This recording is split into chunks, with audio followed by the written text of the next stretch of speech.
Assalamualaikum warahmatullahi wabarakatuh. Alhamdulillah alladzi khalaqal mauta wal hayata liyabluwakum ayyukum ahsanu amala. Asyhadu an la ilaha illallah wahdahu la syarikalah wa asyhadu anna Muhammadan abduhu wa rasuluh la nabiyya ba'da. Anak-anak ustadz yang saleh dan salehah, kembali kita bersyukur kepada Allah Subhanahu wa taala, yang mana Allah sudah memberikan kita banyak nikmat sehingga kita dapat merasakan indahnya dunia ini. Kita dapat melaksanakan ibadah sesuai dengan tuntunan Al-Quran dan Sunnahnya. Alhamdulillah, dengan itu juga kita dapat melaksanakan pembelajaran pada hari ini. Kemudian salawat dan salam tidak lupa pula kita kirimkan kepada junjungan kita, yakni Nabi Muhammad sallallahu alaihi wasallam, yang sudah membawa kita dari alam kekafiran ke alam yang berilmu pengetahuan seperti yang sudah kita rasakan pada hari ini. Kembali lagi bersama Ustadz Reza Yondra MPD dalam pembelajaran tematik, yaitu pada tema 1, subtema 2, pembelajaran 6. Baik, anak-anak Ustadz yang saleh dan salehah, coba kita perhatikan pembelajaran 6 halaman 113. Pak Anto dan Beni kaget. Tiba-tiba terdengar suara teriakan minta tolong. Mereka berdua pun segera mencari dan menghampiri sumber suara tersebut. Oh, ternyata kaki salah satu pekerja keseleo karena terpeleset saat melangkah keluar dari sawah. Dia nampak kesakitan sekali. Kenapa dengan Pak Bejo, Pak? Tanya Beni khawatir. Oh, kaki Pak Bejo keseleo. Rasanya sakit sekali, jawab Pak Anto. Apa itu keseleo, Pak? Tanya Beni penasaran. Keseleo merupakan gangguan atau cedera yang terjadi pada otot. Hal tersebut dapat terjadi karena adanya gerakan dadakan, kekurangan siapan otot untuk melakukan suatu gerakan, juga karena adanya paksaan gerakan pada otot, jelas Pak Anto. Oh, begitu ya Pak, sahut Beni. Beni, keseleo bisa terjadi kapan saja dan bisa saja serta dalam kegiatan apa saja.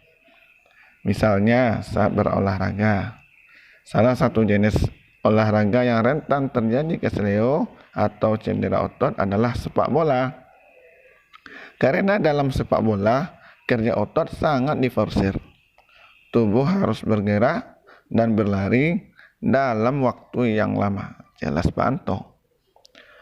Oleh karena itu, untuk memperkecil kemungkinan terjadinya cedera, sebelum melakukan permainan sepak bola dan olahraga lainnya harus menguasai teknik-teknik terlebih dahulu. Selain itu, kita harus melakukan pemanasan agar tulang dan otot-otot kita dalam keadaan siap, tambah Pak Anto. Oh, menguasai teknik berarti sangat penting ya Pak, agar kita dapat melakukan permainan dengan baik, juga untuk memperkecil resiko terjadinya cedera, kata Beni. Setelah dirawat dan diobati, kaki Pak Bejo yang keseleo berangsur-angsur membaik. Dari yang sebelumnya tidak bisa digerakkan dan sakit, kini sudah bisa digerakkan tanpa terasa sakit. Kaki Pak Bejo sudah bisa ditekuk, diluruskan, dan diputar-putar. Pak Anto dan Beni pun senang melihatnya. Sekarang kaki Pak Bejo bisa digerakkan kembali. Pak Bejo pun dapat melakukan berbagai aktivitas yang memanfaatkan kerja otot. Oke, anak Ustadz yang saleh dan salehah, sekarang mari kita perhatikan halaman 114. Di sana terdapat macam-macam gerak otot.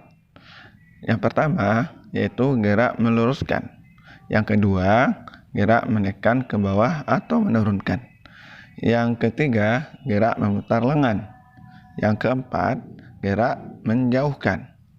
Yang kelima, gerak yang memutar lengan. Yang keenam, gerak yang mendekatkan sumbu tubuh. Sedangkan yang terakhir, yang ketujuh, gerak yang membengkokkan.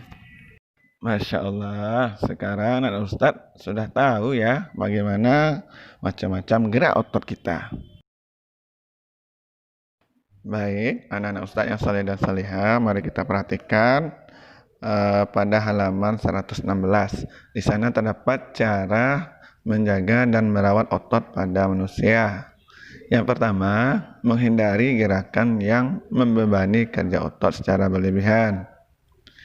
Agar terhindar dari gangguan atau cedera pada otot, maka kita harus menghindari kegiatan atau gerakan yang dipaksakan, dan juga gerakan tiba-tiba, dan juga kegiatan-kegiatan yang terlalu membebani kerja otot.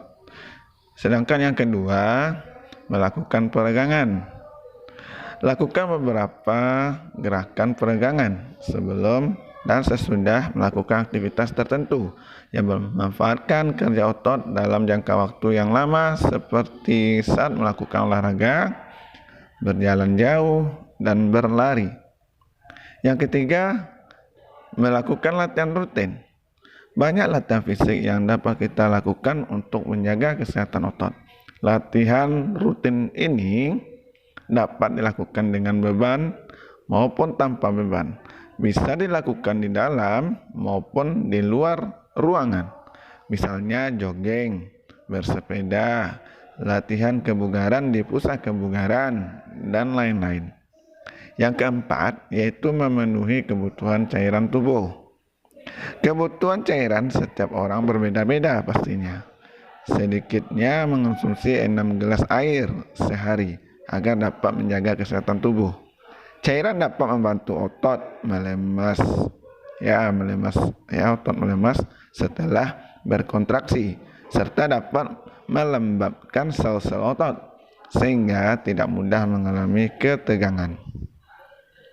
Yang kelima, yaitu mengonsumsi makanan yang bergizi dan bermanfaat bagi otot.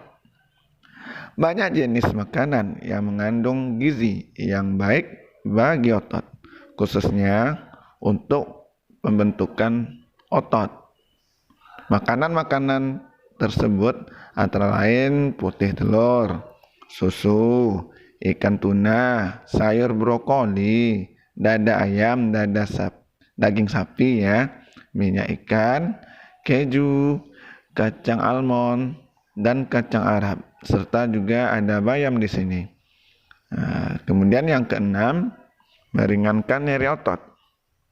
Gunakan krim ya, caranya gunakan krim khusus otot untuk menimbulkan rasa hangat sehingga otot yang kram menjadi lebih rileks. Baik anak-anak Ustadz yang saleh dan salehah, di sini ada tugas Ustadz berikan. Yang pertama, jelaskan macam-macam gerak otot. Sedangkan yang kedua, jelaskan bagaimana cara menjaga otot. Demikianlah pembelajaran kita pada hari ini. Mudah-mudahan anak Ustadz semuanya bisa paham dan mengerti dengan pelajaran kita ini. Jazakumullah khair. Assalamualaikum warahmatullahi wabarakatuh.